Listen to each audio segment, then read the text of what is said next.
Bonsoir à tous. Apocalypse chapitre 17. Nous allons aujourd'hui nous centrer sur Babylone la Grande, appelée aussi par Jean la grande prostituée, ou la mère des impudiques et des abominations de la terre. Et comme pour la grande majorité des thèmes que l'apôtre Jean aborde dans ce dernier livre de la Bible, un fort contraste est établi entre cette ville prostituée et de l'autre côté, au chapitre 21 et 22, la ville de Dieu, la ville sainte, la nouvelle Jérusalem, qui descend d'en haut et qui n'est d'aucune mesure comparable à cette femme souillée. Et il ne faut pas sortir de Saint-Cyr pour comprendre que Jean nous propose une réflexion sur deux types d'humanité: ceux qui sont emprisonnés dans le monde gisant sous la coupe du malin, et ceux qui sont intégrés à la famille de Dieu, les rachetés de toute la terre, qui régneront pour toujours avec le Christ. Voici ce qui est écrit: puis un des 7 anges qui tenait les 7 coupes vint, il m'adressa la parole en disant: viens, je te montrerai le jugement de la grande prostituée qui est assise sur les grandes eaux. C'est avec elle que les rois de la terre se sont livrés à l'impudicité, et c'est du vin de son impudicité que les habitants de la terre se sont enivrés. Et il me transporta en esprit dans un désert, et je vis une femme assise sur une bête écarlate, pleine de noms de blasphème, ayant 7 têtes et 10 cornes. Cette femme était vêtue de pourpre et d'écarlate et parée d'or, de pierres précieuses et de perles. Elle tenait dans sa main une coupe d'or remplie d'abominations et des impuretés de sa prostitution. Sur son front était écrit un nom, un mystère: Babylone la Grande, la mère des impudiques et des abominations de la terre. Et je vis cette femme ivre du sang des saints et du sang des témoins de Jésus. Et en la voyant, je fus saisi d'un grand étonnement. Et l'ange me dit: pourquoi t'étonnes-tu? Je te dirai le mystère de la femme et de la bête qui la porte, qui a les 7 têtes et les 10 cornes. La bête que tu as vue était, elle n'est plus, elle doit monter de l'abîme et aller à la perdition.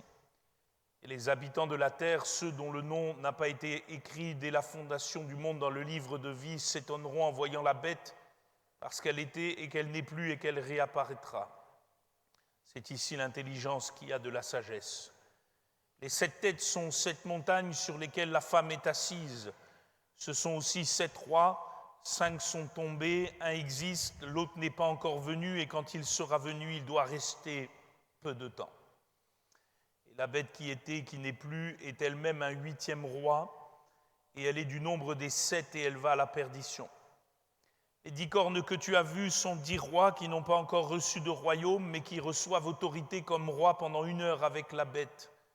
Ils ont un même dessein, et ils donnent leur puissance et leur autorité à la bête. Ils combattront contre l'agneau, et l'agneau les vaincra parce qu'il est le Seigneur des seigneurs et le roi des rois. Et les appelés, les élus et les fidèles qui sont avec lui les vaincront aussi.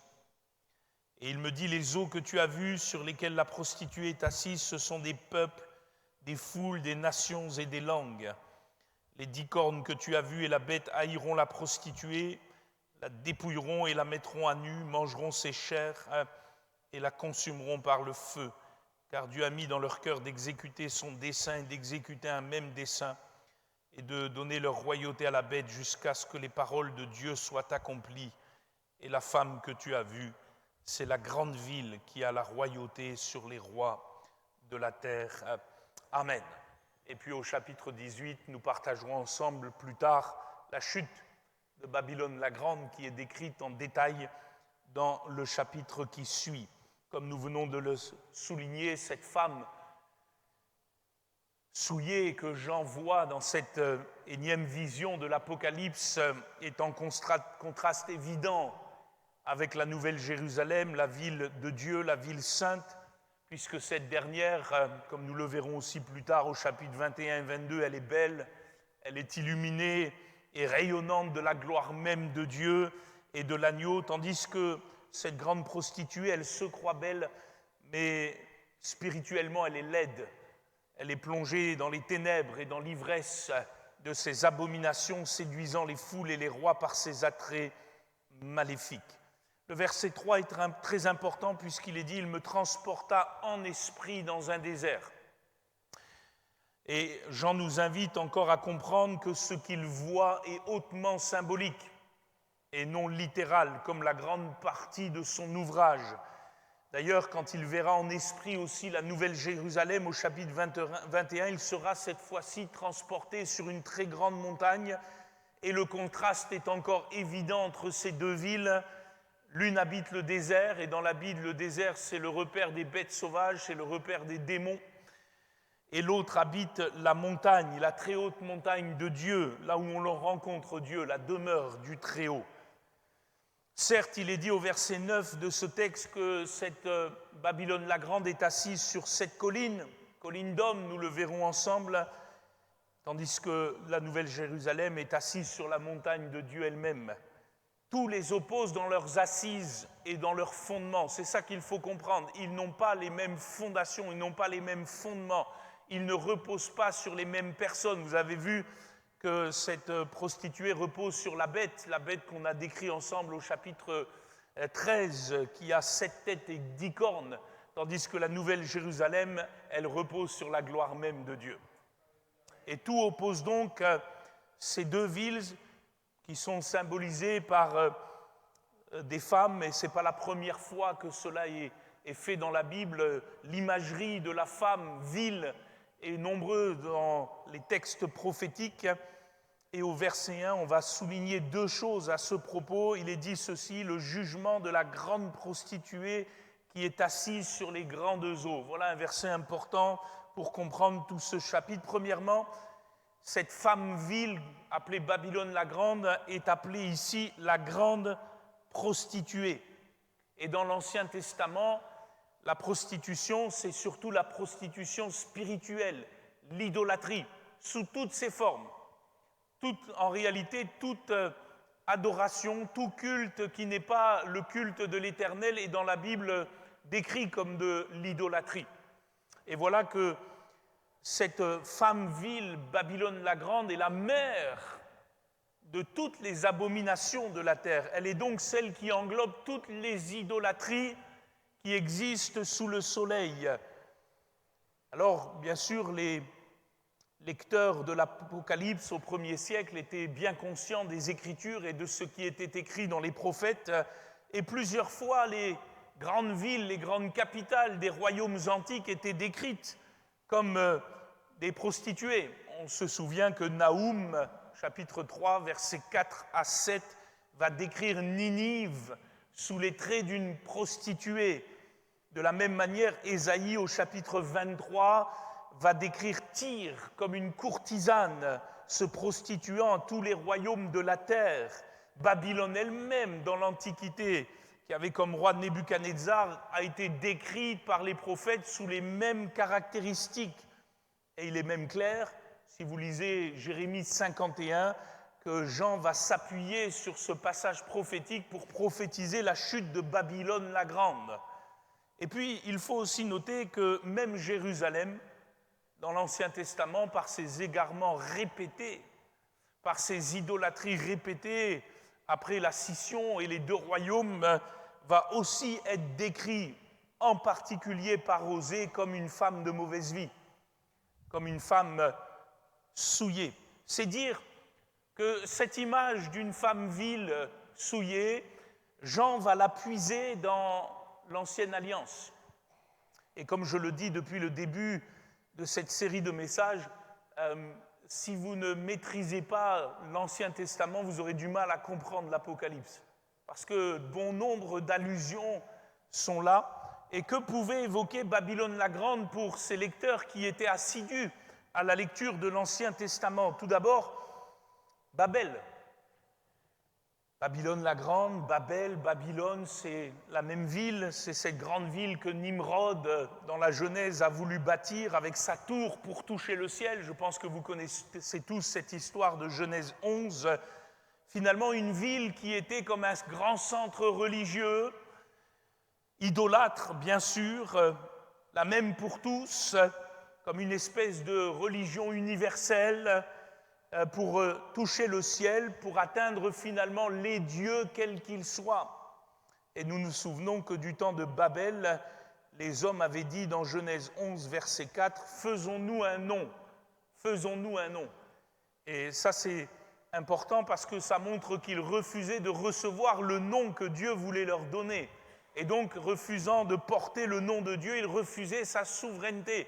Parce que dans l'Ancien Testament, donner le nom à quelqu'un, c'était exercer une autorité sur lui.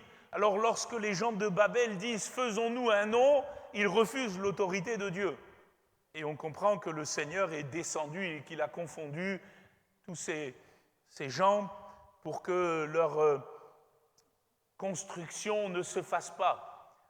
Quoi qu'il en soit, si la ville de Babel en elle-même n'a pas atteint son apogée, on peut dire que Babylone la Grande est là aujourd'hui et c'est la représentation d'un royaume, d'une société sans Dieu, mais avec plein de dieux.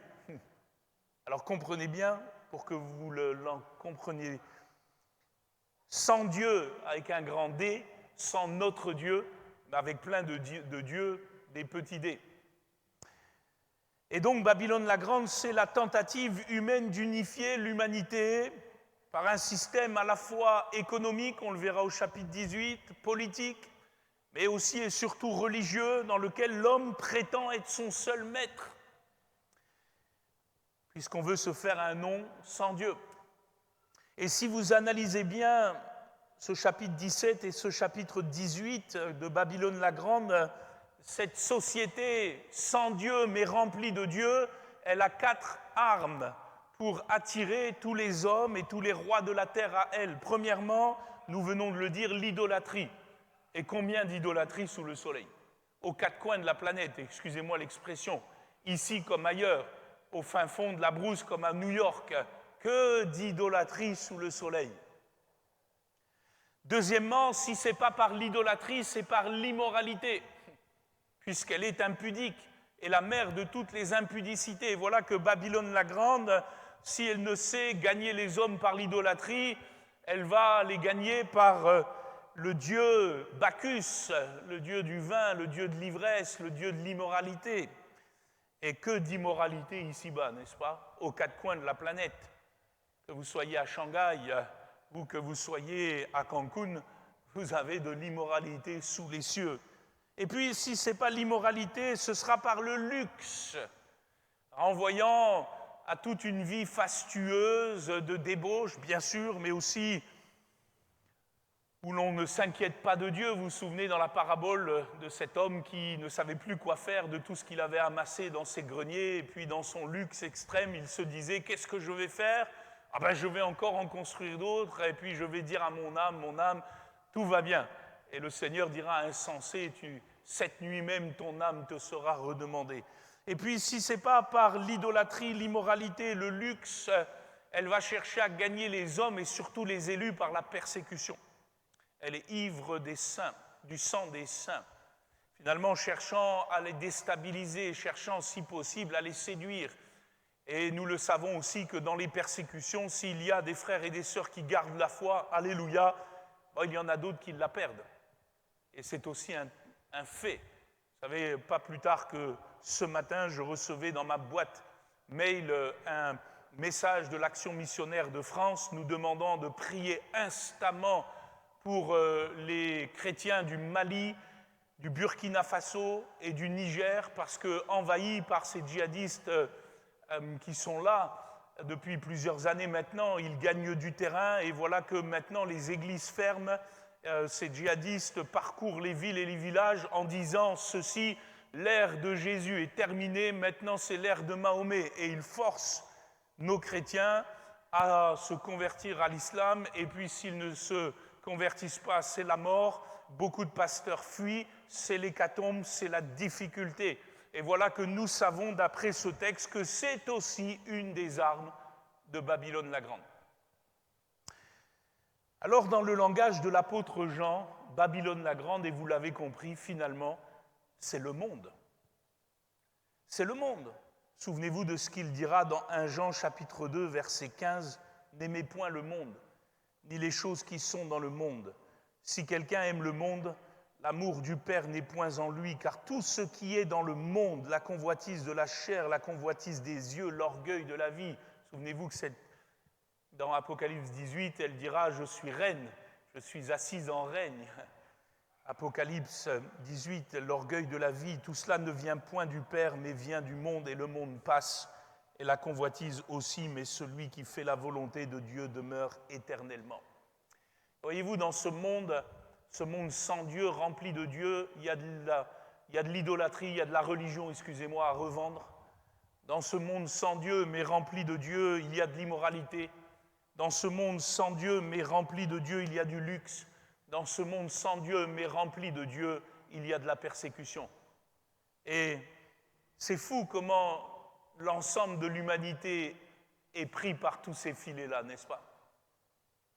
Et seul qui échappe, c'est nous, les vrais chrétiens.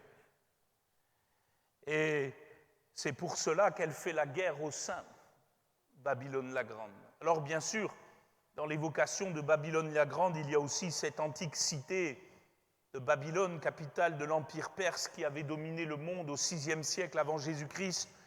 On se souvient de Nebuchadnezzar qui était venu saccager la ville de Jérusalem, déporter ses habitants pour les placer en exil pendant 70 ans. Lui aussi pensait être Dieu sur la terre, n'est-ce pas? La folie s'est attachée à lui en une nuit. D'ailleurs, sur le roi de Babylone, au chapitre 14 du prophète Ésaïe, celui-ci entendra une complainte en disant ceci: « Tu disais en ton cœur, je monterai au ciel, j'élèverai mon trône au-dessus des étoiles de Dieu, je m'assiérai sur la montagne de l'assemblée, à l'extrémité du septentrion. Je monterai sur le sommet des nues, je serai semblable au Très-Haut. Mais tu as été précipité dans le séjour des morts, dans les profondeurs de la fosse. » Et puis, Babylone la Grande, pour les premiers chrétiens, bien sûr, ça évoque Rome. Nous nous souvenons que les premiers chrétiens qui ont lu l'Apocalypse étaient persécutés par l'Empire romain. Et nous verrons au chapitre 18 que Babylone la Grande est cette grande puissance commerciale inique, grand empire exploitant les peuples qui lui sont assujettis, s'accaparant les biens et les denrées en tout genre affluant de toutes les régions du monde connu de l'époque. C'est l'Empire romain aussi que Jean a en vision. Mais au-delà de Rome, si vous voulez, Rome, c'est symbolique de ce monde final, ultime, sur lequel l'Antichrist régnera. Et cette femme inique représente donc, comme je viens de le dire, le monde dans tout ce qu'il a de plus vil, de plus mauvais, de plus souillé et surtout de plus idolâtre. Parce qu'il faut bien noter le caractère spirituel de cette femme. Elle est la mère de toutes les abominations de la terre. Elle cherche donc à attirer les hommes par une puissance spirituelle.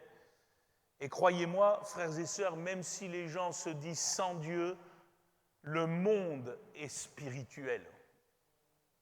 Parce qu'il gît sous la puissance du malin. C'est pourquoi, deuxièmement, dans ce verset premier, la grande prostituée est dite assise sur les grandes eaux. Vous avez fait attention à ce détail, verset premier.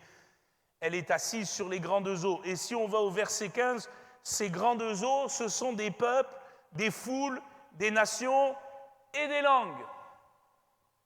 Cela nous parle de l'universalité de l'influence de Babylone la Grande. C'est le monde global, ce système opposé à Dieu, qui ne veut pas de Dieu, qui est contrôlé par le malin. Alors c'est vrai que dans certains coins du monde, le malin est malin parce qu'il propose l'impudicité et pas l'idolâtrie. De l'autre côté, il va proposer une foule de religions et peu d'impudicité. De l'autre côté, il va mettre beaucoup de persécutions et puis dans un autre coin du luxe. Mais que vous le vouliez ou non, tout le monde se rassemble, des foules, des nations, des peuples, sous sa coupe. Ainsi, frères et sœurs, le monde n'est pas qu'à Paris ou à New York, il est aussi à Kaboul. Il est aussi à Tombouctou. Oh, il n'a pas la même couleur, mais c'est le monde. C'est le monde sans Dieu, rempli de Dieu. système malsain opposé au Seigneur, idolâtre de sa cupidité. Frères et sœurs, le monde, il est aussi à La Réunion. Tout autour de nous, dans les îles lointaines, comme dans les capitales surpeuplées des nations, dans les brousses avec les peuples qui adorent les mauvais esprits, comme sur les toits enneigés du monde avec les villages empreints de superstitions en tout genre. Et Jean décrit au verset 2 de ce texte son pouvoir à Babylone la Grande. Et son pouvoir, il est grand. Par ses charmes, cette Babylone la Grande attire les rois et les habitants de la terre. Petits et grands sont sous ses attraits, aucun ne lui échappe. Vous savez, quand je lis ce texte de Babylone la Grande, je vois comme une pieuvre à multiples tentacules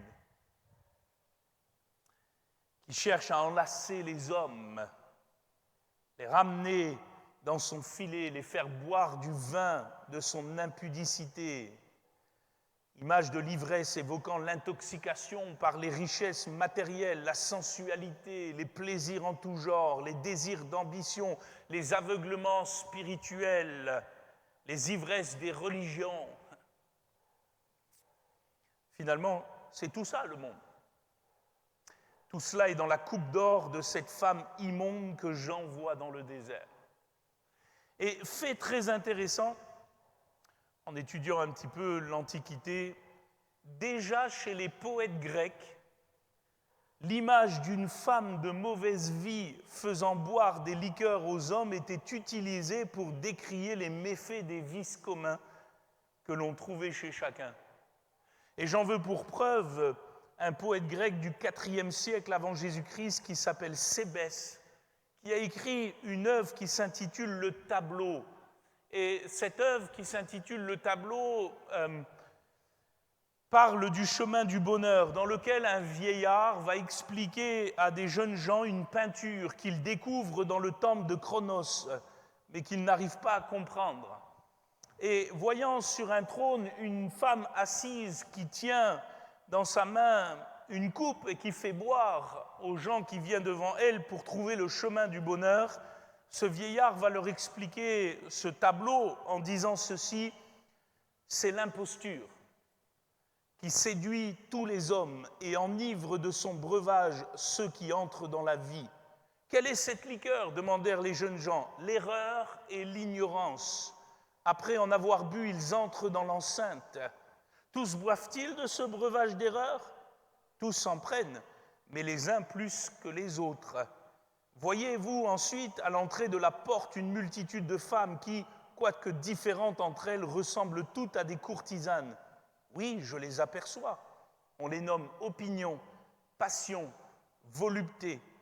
À mesure que la foule entre, elles s'élancent sur chaque passant, l'embrassent et l'emmènent. Où les conduisent-elles ? Les unes au salut, les autres à la perte, enivrées qu'ils sont du breuvage de l'imposture. Dieu, quelle funeste liqueur! Chacune leur promet de les conduire à la source de tous les biens et de les faire arriver au bonheur et à la fortune. Ces malheureux, par une suite de l'erreur et de l'ignorance qu'ils ont bu dans la coupe de l'imposture, ne peuvent trouver les véritables routes à suivre dans la vie, mais errent à l'aventure. Alors, ce n'est pas dans la Bible, ça, hein, mais c'est quand même très intéressant de voir que dans l'Antiquité, on avait cette notion et cette image pour parler des ivresses de ce monde. Et si vous voulez, dans la coupe, puisqu'il est question d'une femme souillée qui a une coupe aussi dans notre texte, dans la coupe, il y a ces 4 armes, l'idolâtrie, l'impudicité, et puis aussi, je vais les reprendre,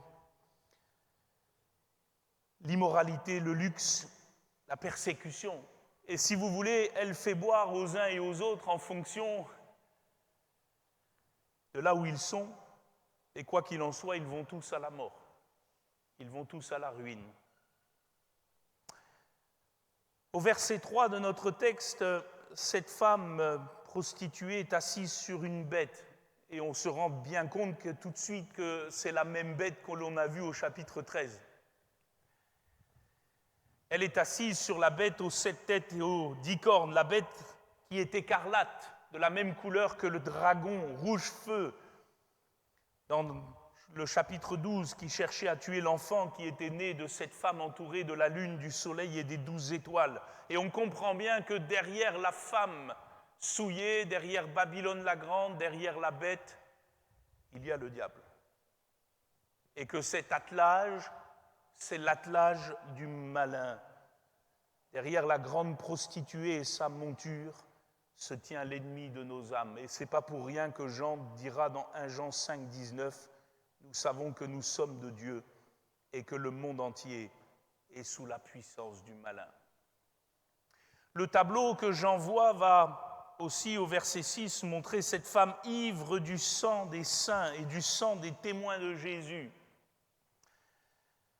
Elle est à l'image de cette Jézabel dans l'Ancien Testament qui avait fait massacrer les prophètes de Dieu dans 1 Roi 18, verset 4, parce qu'ils s'opposaient à sa luxure, à sa débauche, à ses prostitutions, à ses idolâtries.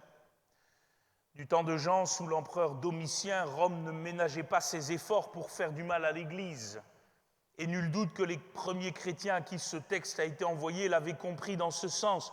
Mais quoi qu'il en soit, le message de Jean, qui est intemporel et qui s'adresse à nous aujourd'hui, est très simple. Plus le monde ira dans les ténèbres, et plus il persécutera le peuple de Dieu. Pourquoi ? Parce que les saints dérangent par leur témoignage et leur dénonciation du péché sous toutes ses formes, qui est finalement le fonds de commerce de cette femme, excusez-moi l'expression. Si vous voulez, tous ces gens qui trafiquent avec Babylone la Grande trafiquent à travers le péché, péché d'impudicité, péché de débauche, péché d'idolâtrie, péché sous toutes ses formes. C'est le fonds de commerce de Babylone la Grande. Et si vous commencez à dénoncer ce qui enrichit Babylone la Grande, elle va se dresser contre vous. Et pas étonnant alors qu'il y a une persécution, semble-t-il une persécution qui va s'universaliser à la fin des temps. Parce que cette femme souillée serait heureuse de se débarrasser des témoins de Jésus. Quel contraste avec la ville épouse, la Nouvelle Jérusalem, qui accueille les rachetés. Frères et sœurs, c'est le monde dans ce qu'il a de plus vil. Et nous ne devons pas nous étonner que les oppositions seront de plus en plus nombreuses. Soyons des Noé. Par la foi, nous dit-il, il condamna le monde et devint héritier de la justice qui s'obtient par la foi.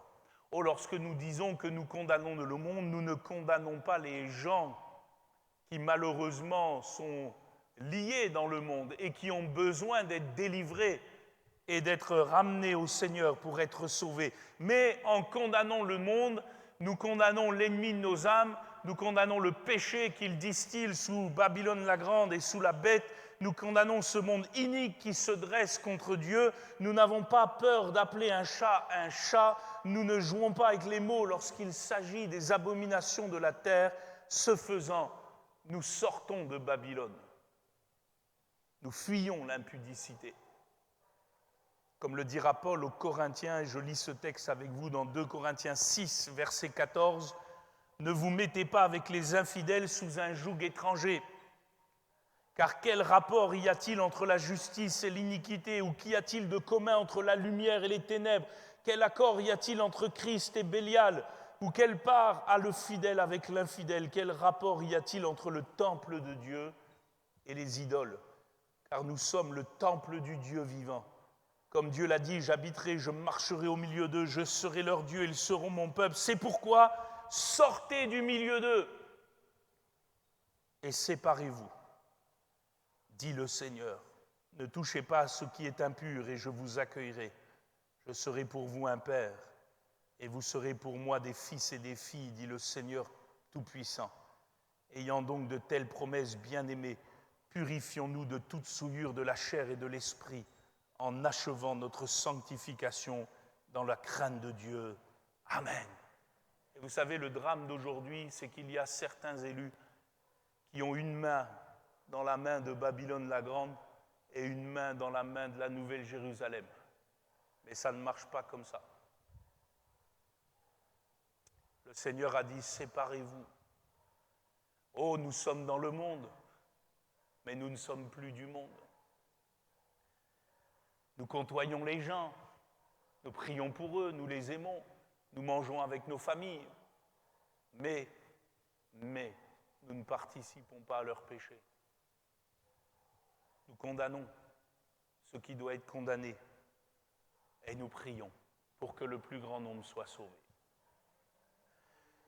À partir du verset 7 de ce chapitre 17 et jusqu'à la fin, Jean va décrire maintenant le mystère de cette femme montée sur la bête en 4 points. Premièrement, la bête elle-même. Deuxièmement, les têtes de la bête. Troisièmement, les 10 cornes de la bête. Et quatrièmement, la femme elle-même. Il va dire ceci concernant la bête, verset 8. La bête que tu as vue était, elle n'est plus, elle doit monter de l'abîme et aller à la perdition. Et c'est bien naturel de commencer par là, puisqu'elle précède la femme dans la hiérarchie satanique que Jean nous présente tout au long de son récit. Et comme nous l'avons déjà noté, il parodie, le diable, les choses de Dieu et Dieu lui-même, puisqu'il parodie même sa nature, celui qui était, qui est et qui vient. Et vous avez remarqué que la bête est dit avoir été, ne plus être et revenir. La bête n'est plus car elle doit monter de l'abîme pour aller à la perdition. Il s'agit ni plus ni moins, si vous avez fait attention à notre chapitre 13, de ces effondrements successifs de tous ces royaumes, mais qui réapparaissent sur une nouvelle forme pour se cumuler à l'Antichrist, à son règne universel, à la fin des temps. Derrière tous ces empires qui s'élèvent, s'effondrent, puis s'élèvent à nouveau, reviennent et réapparaissent, il y a toujours la même bête. Oh, elle n'a pas toujours la même couleur, mais c'est la même bête. Et un jour, nous dit Jean, elle ne sera plus. Quoi que prendra la trajectoire de ce monde, sa destinée restera la perdition. Elle peut certes ressusciter sous différentes formes, mais elle ira toujours vers le même lieu, la géhenne. Voilà pourquoi le chrétien n'a aucune part dans le monde. Parce que nous n'avons aucune part avec la géhenne. Nous sommes enfants de lumière et notre patrie à nous, elle est dans les cieux. Cette bête, deuxièmement, elle a 7 têtes et la femme dit reposer sur ces 7 collines, ces 7 montagnes. Et il y a là une allusion très claire à la Rome antique. Rome bâtie sur les 7 collines. Et l'identification devait être quasi immédiate pour les premiers lecteurs de l'Apocalypse. Et ces 7 têtes sont aussi 7 rois, selon le verset qui suit. 5 sont tombés, un existe, l'autre n'est pas encore venu, et quand il sera venu, il doit rester peu de temps. Et la bête qui était et qui n'est plus est elle-même un 8e roi, et elle est du nombre des 7, et elle va à la perdition. Et là, on se gratte la tête, hein, parce qu'on se dit, oulala, elle est un 8e roi, mais elle fait partie des 7. Comment 8 peut faire partie de 7? Et en réalité, c'est une vision, donc c'est difficile de se représenter graphiquement ce que Jean veut dire, mais ce qu'il est en train de dire simplement, c'est que Rome, qui symbolise ce monde où se succèdent finalement des puissants, des gens élevés en dignité qui contrôlent et qui amènent le monde malheureusement de pire en pire.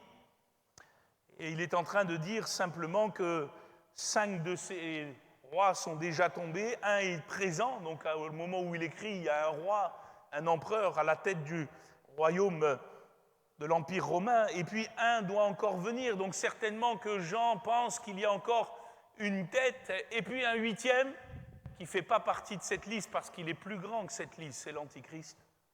C'est celui qui doit régner finalement, pour dire simplement que quoi? Que le temps est court. Il va y avoir des rois, ils vont se succéder, et puis le 8e arrivera. Mais quand le 8e sera là, ce sera la fin. Sur cette bête, il y a aussi 10 cornes. Et vous avez remarqué que ce sont encore 10 autres rois, versets 12 à 14, les 10 cornes que tu as vues sont 10 rois qui n'ont pas encore reçu de royaume, mais qui reçoivent autorité comme rois pendant 1 heure avec la bête. Ils ont le même dessein, ils donnent leur puissance et leur autorité à la bête, ils combattront contre l'agneau, et l'agneau les vaincra parce qu'il est le Seigneur des seigneurs, le roi des rois, et les appelés, les élus et les fidèles qui sont avec lui les vaincront aussi. Amen. Et ici, c'est très intéressant, il n'y a pas une succession de rois comme avec les têtes, c'est un tir groupé, excusez-moi l'expression. Jean voit ici une royauté unie, comme une, excusez-moi, on peut le dire, comme une mondialisation. Et ces 10 rois, 10 c'est un chiffre symbolique, parlent en réalité d'une société qui veut de concert régner sur le monde, exerçant l'autorité de la bête, parce que derrière tous ces rois, tous ces empires et cette dernière société unie, il y a toujours le malin. C'est lui qui tire les ficelles. Le fait que ces 10 rois ne règnent qu'1 heure avec la bête montre la fragilité de leur entreprise. Voilà, quelque part comme pour nous dire, vous savez, quand la mondialisation sera là, on est très très proche de la fin. C'est juste pour nous rappeler que Jésus vient. Hein. Et fait très intéressant, dans le chapitre 19 de l'Apocalypse, ces rois de la terre, symbolisés par ces 10 cornes, seront jugés sévèrement par celui qui est assis sur le cheval blanc et qui va descendre pour paître les nations avec une verge de fer. C'est le Seigneur. Si vous lisez avec moi le verset 15 de l'Apocalypse 19, il est dit de sa bouche sortait une épée aiguë pour frapper les nations. Il les pètera avec une verge de fer et il foulera la cuve du vin de l'ardente colère du Dieu Tout-Puissant. Il avait sur son vêtement et sur sa cuisse un nom écrit « Roi des rois et Seigneur des seigneurs ». Et je vis un ange qui se tenait dans le soleil et il cria d'une voix forte, disant à tous les oiseaux qui volaient par le milieu du ciel, « Venez, rassemblez-vous pour le grand festin de Dieu, afin de manger la chair des rois, la chair des chefs militaires, la chair des puissants, la chair des chevaux et de ceux qui les montent, la chair de tous, libres et esclaves, petits et grands. » En réalité, la chair de tous ceux qui sont dans Babylone la Grande. Et je vis la bête et les rois de la terre et leurs armées rassemblés pour faire la guerre à celui qui était assis sur le cheval et son armée. Dans le chapitre 16, on sait que cette bataille, c'est la fameuse bataille d'Armageddon.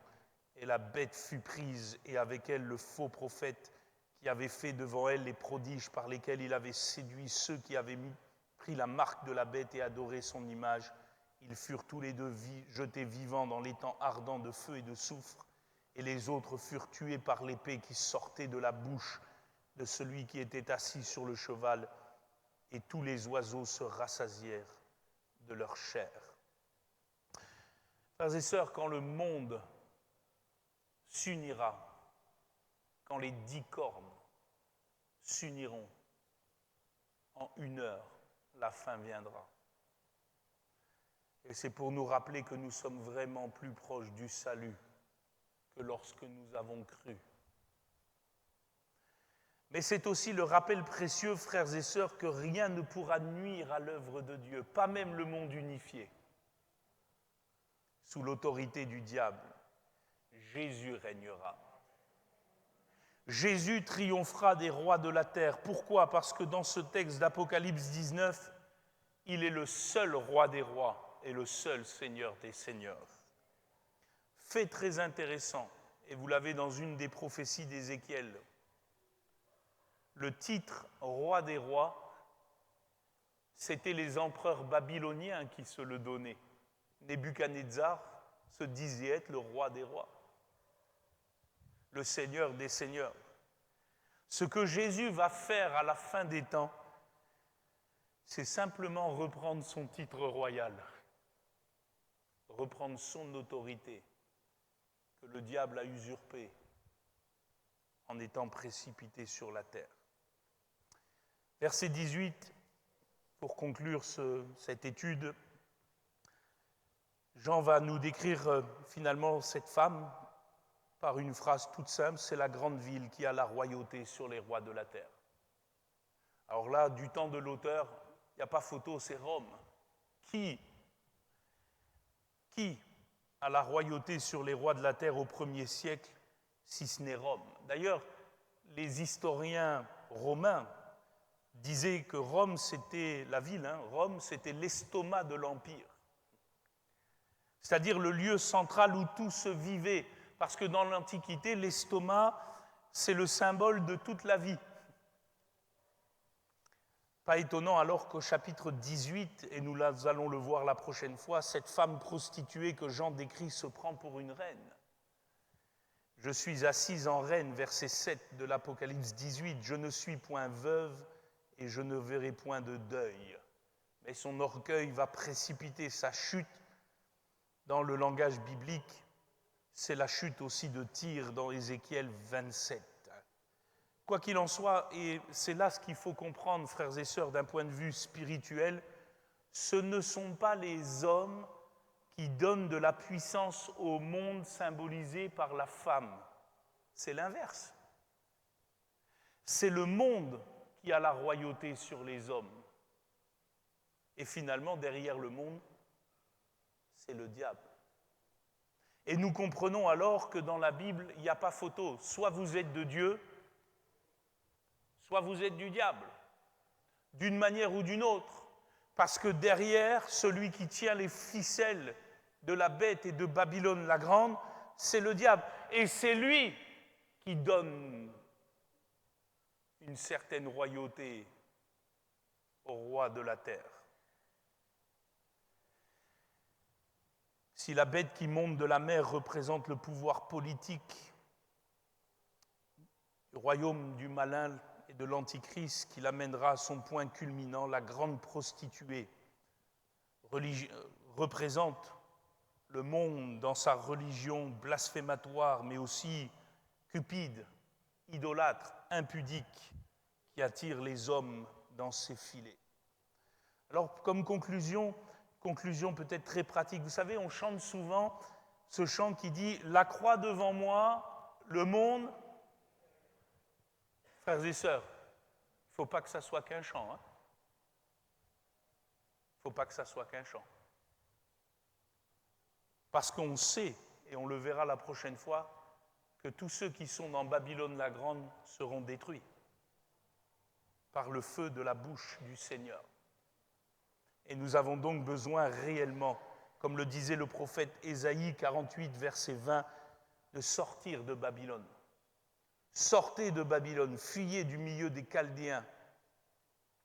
Jérémie 51, 45 dira aussi « Sortez du milieu d'elle, mon peuple, et que chacun sauve sa vie en échappant à la colère ardente de l'Éternel. » Et nous nous souvenons que cette vérité va être reprise par l'apôtre Pierre lui-même à la Pentecôte, lorsque ces 3000 hommes et femmes vont être touchés et vont se convertir. Dans Acte 2, verset 40, il est dit que par plusieurs autres paroles, l'apôtre Pierre les conjurait et les exhortait, disant « Sauvez-vous de cette génération perverse. » Et frères et sœurs, s'il y a un appel solennel à travers la description de Babylone la Grande par Jean, c'est celui-ci. Fuis, sors. Il ne faut pas que tu sois trouvé dans Babylone la Grande. Oui, tu es dans le monde, moi aussi, mais nous ne sommes plus du monde. Je ne suis plus dans l'impudicité, je ne suis plus dans le luxe, la sensualité et tout ce qui va avec. Je ne suis plus dans les idolâtries et je ne suis plus dans les oppositions à Dieu et les persécutions. Je veux marcher comme Jésus. Je veux sortir de Babylone la Grande. Et peut-être qu'il y a un jeune qui a besoin de sortir de Babylone la Grande, qui a besoin de fuir ses attraits, ses charmes. Oh, si elle est décrite comme une prostituée, excusez-moi, c'est que le diable sait y faire. Il est appelé le séducteur. Et Babylone la Grande, c'est le diable habillé en Prada. Et il sait charmé, attiré, malheureusement au prix de la vie des hommes. Je disais à nos jeunes réunis samedi, parlant de ce texte de Proverbe 7, vous pourrez le relire à la maison, il est question de la folie déguisée sous les traits d'une courtisane. Et puis il est question d'un jeune homme qui va passer à l'angle d'une rue et surpris par les filets de cette courtisane qui va l'enlacer en disant « Je devais un vœu à l'Éternel », faisant passer ses charmes d'une femme de mauvaise vie. Et il est dit ceci, ce jeune homme stupide ne savait même pas que c'était au prix de sa vie qu'il était conduit comme un bœuf qu'on mène à la boucherie.